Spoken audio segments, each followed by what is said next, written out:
ये वाला प्रोग्राम है हमारा कॉपी फाइल का, ओएस के अंदर, third semester computer science honours. ठीक है, तो कुछ नहीं है इसमें। हमने स्टार्टिंग में तो 3 हेडर फाइल्स इंक्लूड कर दी हैं। इसके बारे में हम लोग जान सकते या आगे बता दूंगा अगर मुझे ज़रूरत लगेगी। तो हम लोग शुरू करते हैं कोड लिखना, इंट मेन। ठीक है, उसके बाद अब देखो हम लोग क्या कर रहे हैं। बेसिकली पहले तो हम लोग फाइल्स लेंगे और उस फाइल्स में से जो डेटा है ना उसको हम लोग कहीं स्टोर करवाएंगे। अब वो हम लोग स्टोर कैसे करवाते हैं, ठीक है, थोड़े ज़ोर से बोल। हम लोग वो फाइल का डेटा स्टोर करवाएंगे एक जगह। बट उससे पहले हम लोग को क्या करना पड़ेगा, जो फाइल का नाम है वो एक जगह स्टोर करवाना पड़ेगा। तो उसके लिए हम लोग कैसे करेंगे, पहले हम लोग लेंगे सोर्स फाइल। ये मैंने क्यों बनाया, क्योंकि भैया जो सोर्स फाइल का नाम है उसका नाम भी तो मुझे कहीं स्टोर करना पड़ेगा, तो वो मैं यहाँ पे स्टोर करूँगा। उसके बाद हमारी आ जाती है टारगेट फाइल, टी फाइल। उसके लिए भी मान लीजिए मैंने 40 ले लिया। उसके बाद आ जाता है हमारा बफर। बफर का मतलब मैं अभी धीरे धीरे समझाऊंगा कि बफर हम लोग क्यों बनाते हैं। ठीक है, तो ये हमने वंश थोड़ा ज़ोर से बोलियो, बाहर थोड़ा सा हल्ला उल्ला हो रहा है। ठीक है, तो हमने अब तक 3 ये कैरेक्टर वेरिएबल्स बना लिए हैं। ठीक है, उसके बाद अब देखो हम लोग बनाते हैं डिस्क्रिप्टर्स। डिस्क्रिप्टर्स बेसिकली हम लोग समझ सकते हैं कि ये हमारे को हेल्प करते हैं जो डेटा है उसको ट्रांसफ़र करने में। ठीक है, तो हम लोग 3 डिस्क्रिप्टर्स बनाते हैं। डिस्क्रिप्टर्स जो होते हैं ना वो एक इंटीजर वैल्यू स्टोर करते हैं। ठीक है, अब इसका मतलब आगे और अच्छे से समझ आ जाएगा। देखो यहाँ पे मतलब है सोर्स डिस्क्रिप्टर, टारगेट डिस्क्रिप्टर और एन का मतलब आगे दोबारा समझाऊंगा, अभी देख लो। फिर अब हम लोग क्या करेंगे, हम लोग कहेंगे कि भैया एंटर द सोर्स फाइल।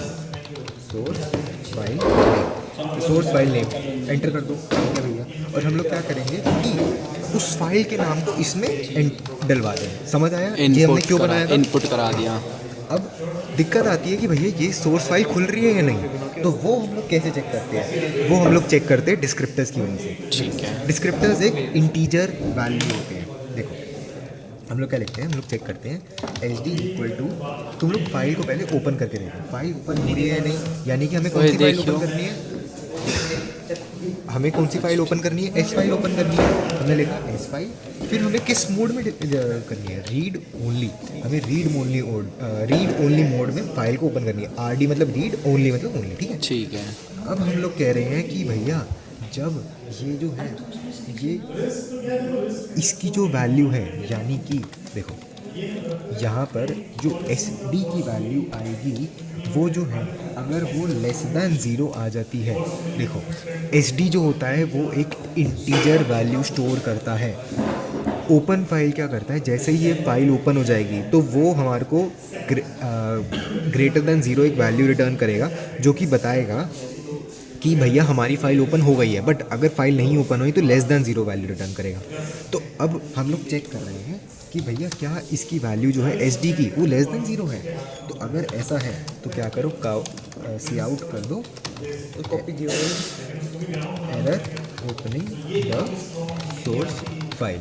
चलेगा। ठीक है, अब देखिए अब उसके बाद आ जाता है, अब हम लोग एग्जिट कर जाएंगे। अब एग्जिट और रिटर्न का बेसिक डिफरेंस ये होता है कि रिटर्न जो होता है वो हमें कॉलर फंक्शन के पास भेजता है और एग्जिट जो होता है वो वाइड टर्मिनेशन कर देता है, पूरा प्रोग्राम खत्म कर देगा। ठीक है, अब हम लोग आगे चलते हैं। अब तक हमने क्या मंगवाया था, अब तक हमने मंगवाया था सोर्स फाइल। अब हम लोग क्या मंगवाएंगे, टारगेट फाइल भी तो चाहिए जहाँ पे हमें कॉपी करना है। तो देखो यहाँ पे हम लोग मंगवाएंगे टारगेट फाइल नेम। ठीक है, अब देखो यहाँ पर हमने सोर्स फाइल एंटर कराई है, फिर हम हमने लोग उसे ओपन करने की कोशिश की है। हाँ, अगर चेक वो करने के ओपन लिए। हो रही है तो ठीक है, वो हम आगे हम प्रोग्राम लिख देंगे उसके लिए। अगर उसे नहीं हो पाते किसी exit रीज़न कर से तो वो जाएंगे। एग्जिट कर जाएंगे। Same goes for target file. ठीक है। तो अब टारगेट फाइल का क्या रहता है कि हम लोग उसे बोलेंगे कि भैया अगर है तो उसे क्रिएट राइट ओनली मोड में खोलो, और अगर नहीं है तो फिर उसे क्रिएट कर दो। अब वो कैसे हम लोग करते हैं कि यहाँ पे हम लोग लिखते हैं क्रिएट और फिर हम लोग लिखते हैं ये। अब ये जो होता है ना ये बाइनरी और होता है। ठीक है, ये तुम्हारा इसका और वाला लॉजिकल और नहीं है ये। ठीक है, ये बाइनरी वाला और है। ठीक है, और यहाँ पे हम लोग ये क्यों डालते हैं, देखो वैसे तो आई डोंट थिंक किसी को इतना इंटरेस्ट रहेगा समझने में, बट फिर भी समझा देता हूँ। जो ओपन फाइल होता है यहाँ पे ना एक सिंगल फ्लैग ही एक्सेप्ट करता है। ठीक है, हम लोग इन दोनों फ्लैग्स को कंबाइन करने के लिए ये वाला जो ऑपरेटर है ये लिखते हैं। ठीक है, नहीं समझ आया तो इग्नोर कर दो, इसकी बहुत ज़्यादा इंपॉर्टेंस नहीं है। अब हम लोग ये लिखते हैं। अब ये क्या बताता है, देखो एक कंप्यूटर में एक यूज़र होता है, एक ग्रुप होता है और एक अदर्स होता है, जो कि हरमीत मैम ने काफ़ी बार क्लास में समझाया है। अब क्या होता है कि जो हमारा प्रोग्राम होता है ना वो कुछ 3 नंबर्स एक्सेप्ट करता है। एग्जीक्यूट के लिए क्या नंबर होता है, एग्जीक्यूट के लिए होता है 1। रीड के लिए क्या होता है, रीड के लिए नंबर होता है 4, राइट के लिए क्या नंबर होता है 2। अब हम लोग क्या चाह रहे हैं कि जो हम है, पहला नंबर किसके लिए होता है 6 जो है पहला, वो किसके लिए होता है यूज़र के लिए, जो यूज़ कर रहा है अभी एट प्रेजेंट, ठीक है। तो उसके हम चाहते हैं कि वो रीड भी कर ले और राइट भी कर ले, तो 4 + 2 तो हमने उसके लिए 6 कर दिया। Similarly for group and for others. अब यहाँ पर हम लोग रीड ओनली नहीं करेंगे, यहाँ पे हम लोग करेंगे राइट ओनली, ठीक है। तो हमने यहाँ पे राइट कर लिया, अच्छा ठीक है भैया। अब हम लोग यहाँ पे एग्जिट कोड 2 दे देंगे, रॉनली, अच्छा ठीक है। Error opening the target file, ठीक है भैया, ये भी समझ आ गया। अब हम लोग, अब देखो चल ठीक है, तो अब हम लोग क्या करेंगे, नेक्स्ट हम लोग करेंगे, अब देखो हमारे पास सोर्स फाइल आ गई है जिसे हमने खोल लिया है, हमारे पास टारगेट फाइल आ गई है जिसे हमने रीड ओनली खोल लिया है। अब हम लोग आगे चलते हैं। अब हम लोग क्या करेंगे, बेसिकली हम लोग कंटेंट जो है ना वो कॉपी करेंगे। अब वो कॉपी हम लोग कैसे करेंगे, with the help of read function. तो पहले तो हमें यार जो कंटेंट है उसे रीड करना पड़ेगा ना, ऑब्वियस सी बात है। तो उसके लिए हम लोग क्या करेंगे, ये डिस्क्रिप्टर यूज़ करेंगे SD, फिर हम लोग बफर। अब देखो यहाँ पर एक कॉन्सेप्चुअल क्लैरिटी बहुत ज़्यादा होनी ज़रूरी है।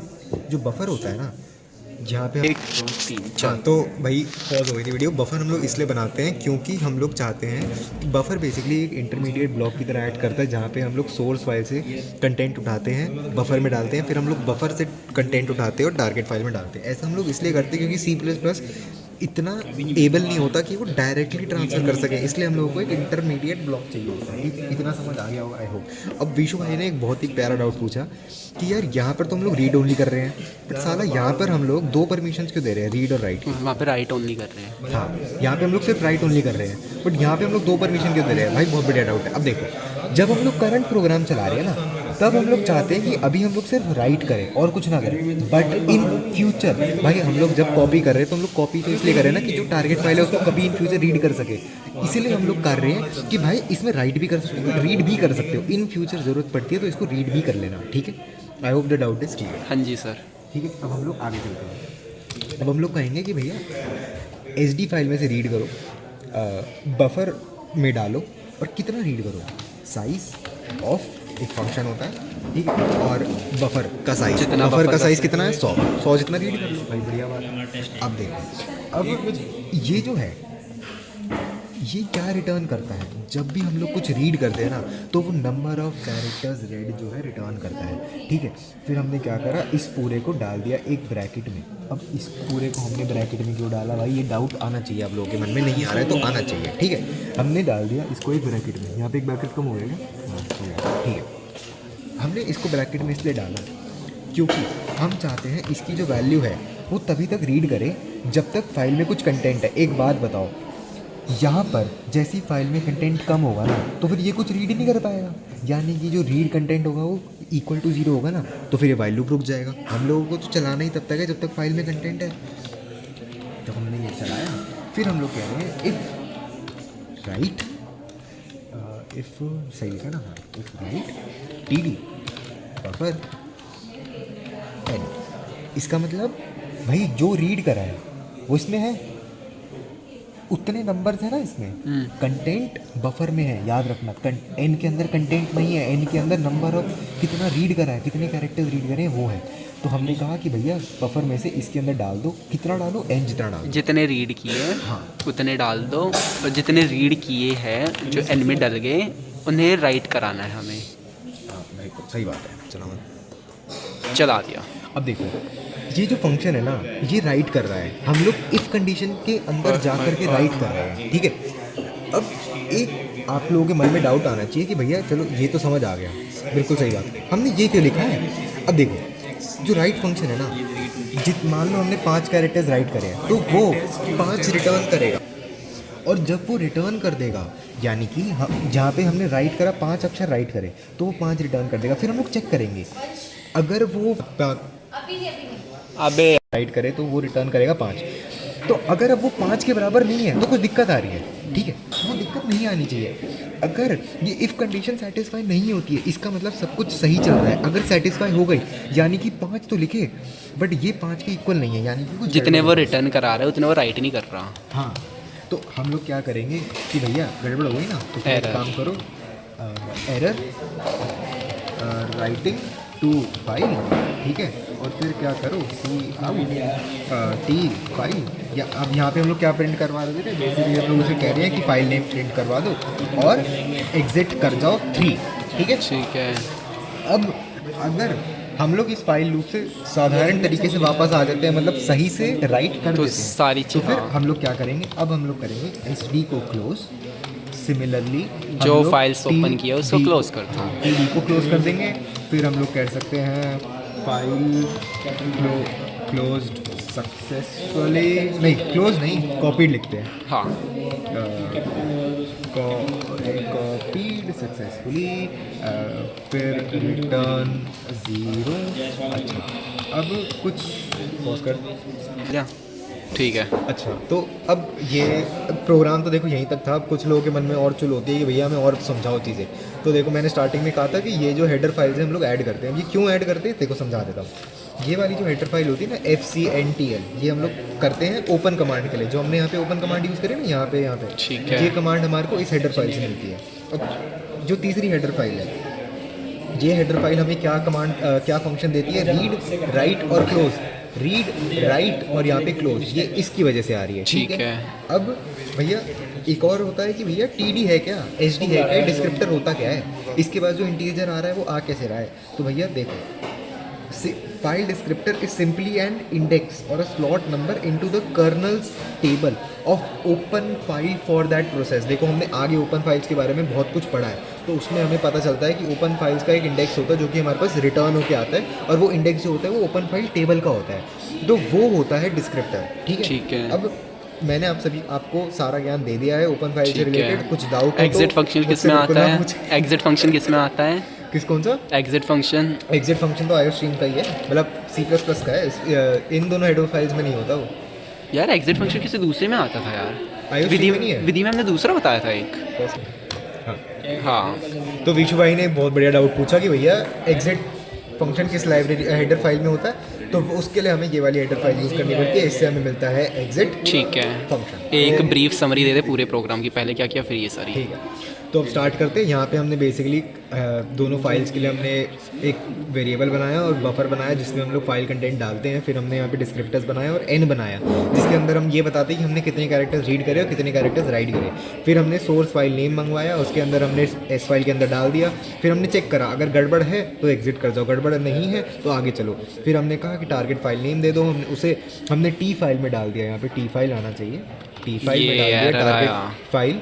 ठीक है, उसके बाद हमने कहा कि अगर यहाँ पे कुछ गड़बड़ आ रही है तो एग्जिट कर जाओ, गड़बड़ नहीं आ रही है तो आगे चलो। फिर हमने कहा कि भैया रीड करो और चेक करो। अगर रीड करने के बाद 0 से बढ़ा है यानी कि अब तक हम लोग सही जा रहे हैं, रीड पूरी कर पा रहे हैं। हाँ। अगर वो फाइल खत्म हो जाती है तो हम रीड नहीं कर पाएंगे, हाँ, वो फिर नेगेटिव वैल्यू आ जाएगी वहाँ पे। परफेक्ट, या फिर 0 के बराबर ठीक, आएगी। हाँ। ठीक है, फिर हम लोग कहेंगे कि अगर सही चला है तो फिर हम लोग राइट करेंगे। अब राइट करा, अगर मान लो नॉट इक्वल टू n आ रहा है यानी कि जितना हम रीड कर रहे हैं उतना हम राइट नहीं कर पा रहे हैं, जितना वो रिटर्न करके या तो फिर हम लोग प्रिंट कर देंगे कि भाई एरर आ रहा है, फाइल का नेम कर देंगे टारगेट फाइल का, भैया ये गड़बड़ है, और यहाँ पे एग्जिट कर जाएंगे। ठीक है। और सिंस हमने सब कुछ कर लिया है, और अब एक एज अ गुड प्रोग्रामर हमारी ड्यूटी बनती है कि हमने जो फाइल्स ओपन करी है उसे हम क्लोज भी करें।